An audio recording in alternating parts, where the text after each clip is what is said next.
अच्छा, तुम लोग मुझे यहाँ बैठा देखकर कूद रहे हो।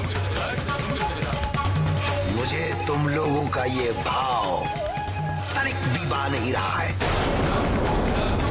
यदि ऐसे ही रो रो के मुझे भोजन कराओगे तो मैं सच कहता हूं, मैं एक दाना भी नहीं खाऊंगा। मैं ऐसे ही चला जाऊंगा। नहीं नहीं बाबा, ऐसा अनर्थ ना कीजिए। आप बैठिए, मैं आपके लिए भोजन परोसती हूँ।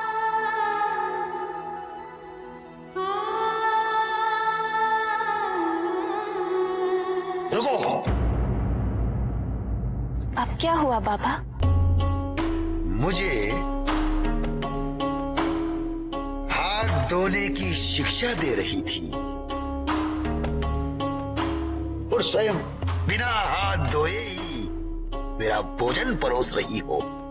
किंतु बाबा, मेरे हाथ तो शुद्ध हैं। और फिर आपने ही तो कहा। तेरा मेरा क्या मेल है? मैं तो भिखारी हूं, तू तो गृहस्थन है। तुझे तो शुद्ध अशुद्ध का विचार करना चाहिए। जाओ, मेरे हाथ धो कर आओ।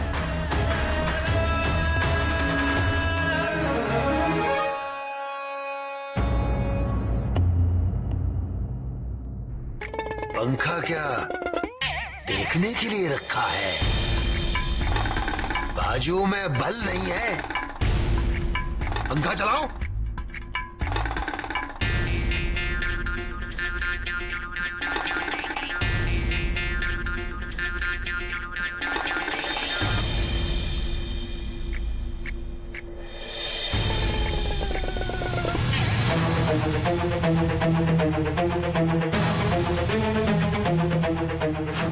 बाबा, भोजन प्रारंभ।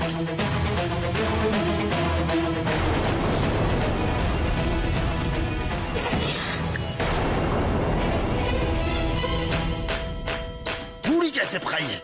आधी कच्ची, आधी चली हुई।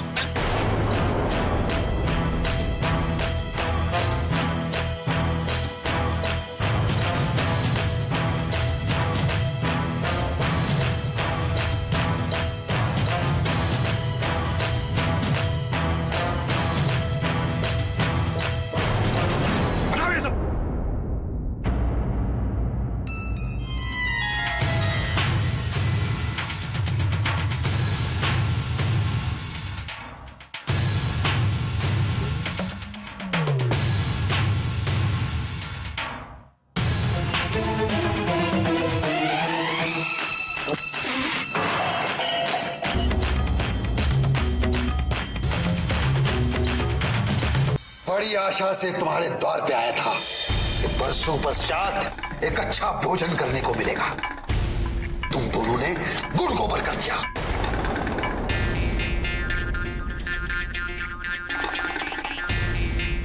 फिर भी अच्छा ही हुआ, मैंने तुम्हारा सत्कार स्वीकार कर लिया।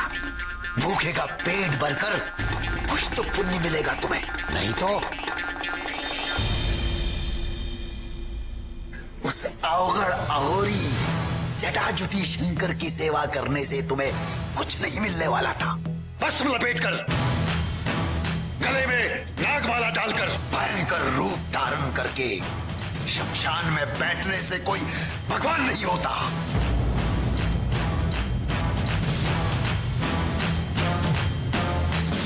अरे वो तो लोगों को डरा धमकाकर भगवान बन बैठा है। इष्ट बनाना ही है।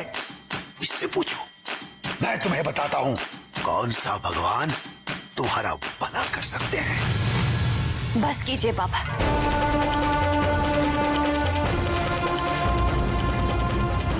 आप हमारे अतिथि हैं, किंतु हमारे परम आराध्य भगवान भोलेनाथ का अपमान करने का आपको कोई अधिकार नहीं।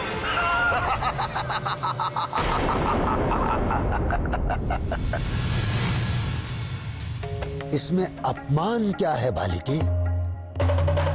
जो सत्य है वो सत्य है। क्या शंकर शमशान में नहीं रहता? क्या वो भस्म लगाकर नहीं घूमता? क्या वो जटाजुटी अघोरी नहीं है? हाँ, रहते हैं वो शमशान में, हाँ लगाते हैं भस्म, किंतु जहां अपने भी साथ छोड़ देते हैं उस शमशान में रहकर वो जीवों को शरण देते हैं और भस्म लगाते हैं उन्हें जीवन की व्यर्थता का उपदेश देने के लिए। और जिन जटाओं का आप इतना अपमान कर रहे हैं, ये मत भूलिए कि उन्हीं जटाओं में मां गंगे भी निवास करती है। उन्हीं जटाओं की महिमा है कि मां गंगा समस्त जीवों के लिए कल्याणकारी रूप में रहती हैं। नहीं तो जिस प्रचंड वेग से वे स्वर्ग से उतरी थी, यदि भगवान जटाशंकर ने उन्हें अपनी जटाओं में ना घेरा होता तो वे अपने वेग से सब कुछ बहाकर नष्ट कर देती। और अघोरी, अघोरी का अर्थ समझते हैं आप? घोर का अर्थ होता है क्रूर और अघोर अर्थात जिसमें कोई क्रूरता ना हो, जो घोर पापियों के प्रति भी करुणा की दृष्टि से देखते हैं। ऐसे हैं मेरे भगवान भोले शंकर।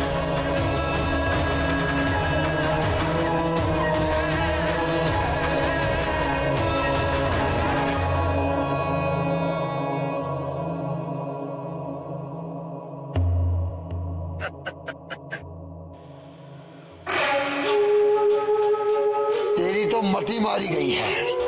वो भूतनाथ नागधिराज तो विशेला है, विशेला।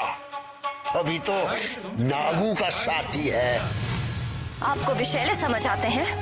तो हाँ, मेरे भगवान भुजंग भूषण विशैले हैं, क्योंकि अमृत मंथन के समय जो कालकूट विष निकला था, जिसे देखते ही सब देवता हाहाकार करते भाग खड़े हुए थे, उस भयंकर कालकूट विष को अपने कंठ में धारण करके मेरे भगवान नीलकंठ देवताओं को अमृत देने वाले हैं। अरे वो तो इतने शांत, अहिंसक और परोपकारी हैं कि नाग जैसे विषैले जीव भी उनके पास आकर अपना डसने का स्वभाव भूल जाते हैं। तुम्हारे जैसे अंधभक्त। बस अब यदि आपने मेरे भगवान भोले शंकर के विरुद्ध एक शब्द भी बोला तो क्या करोगी अंजना?